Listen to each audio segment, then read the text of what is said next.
আজ খুব গরম পড়েছে। সূর্যের তাপে বনের পাশেই আমাদের এই ছোট্ট শহরটা যেন পুড়ছে। উফ, কি গরম! একটুও বাতাস নেই, গলা শুকিয়ে একদম কাঠ হয়ে গেছে। আমার তো নড়তেই ইচ্ছে করছে না। একটু ঠান্ডা পানি পেলে খুব ভালো হতো।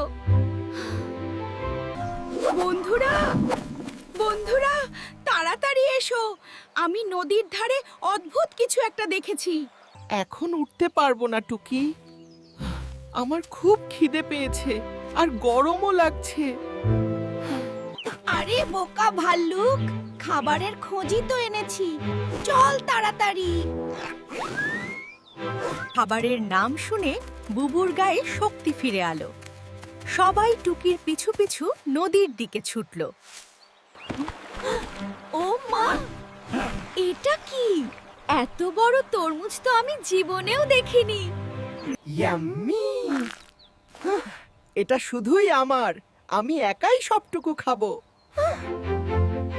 কি বললে বুবু?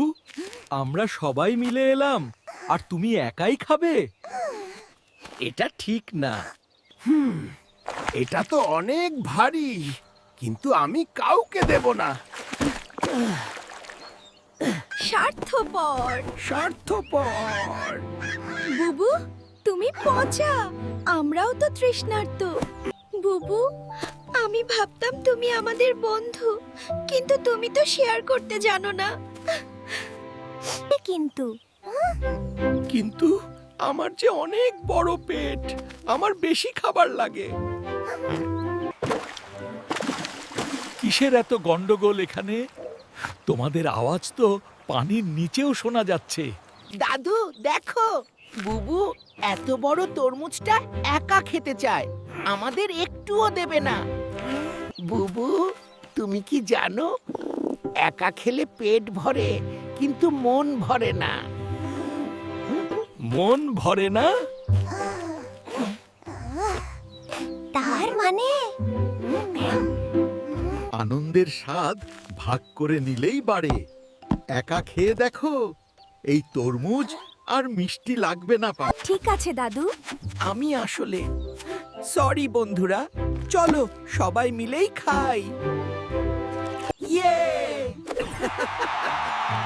এটাই তো আমাদের বুবু। এসো, এটাকে ফাটাই। বুবু তার নখ দিয়ে তরমুজটা ফাটালো। ভেতরটা কি লাল আর রসালো।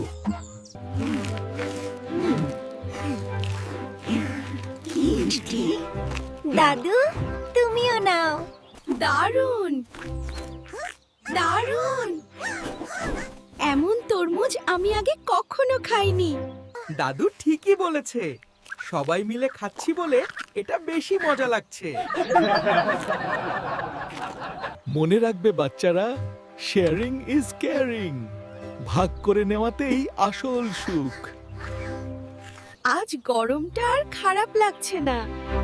আজকের দিনটা সেরা।